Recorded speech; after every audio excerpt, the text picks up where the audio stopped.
पालकमंत्री प्रकाश आंबेडकर यांनी कृषी सहाय्यकांनी शेतकऱ्याच्या बांधावर जाऊन पीक उत्पादन पद्धती, आधुनिक शेती तंत्रज्ञान आणि आर्थिक उत्पन्न वाढीसाठी आवश्यक मार्गदर्शन करावे असे आवाहन केले।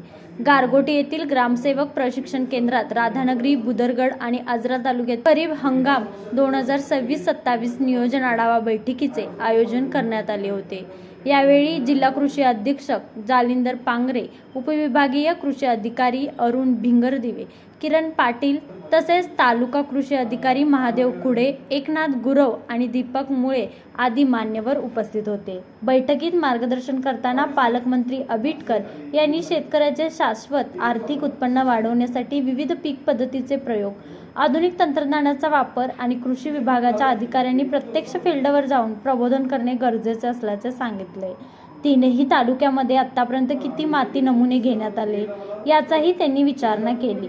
तसेच आगामी 15 दिवसात कृषी आयुक्तांना गारगोटी येथे निमंत्रित करण्याचे निर्देश देण्यात आले। प्रारंभी जिल्हा कृषी अधीक्षक जालिंदर पांगरे यांनी बैठकीमागील उद्दिष्ट स्पष्ट केला। या आढावा बैठकीस तिन्ही तालुक्यातील गुणवत्ता नियंत्रण अधिकारी, मंडल अधिकारी आणि सहाय्यक कृषी अधिकारी मोठ्या संख्येने उपस्थित होते। न्यूज मराठी 24 कोल्हापूर।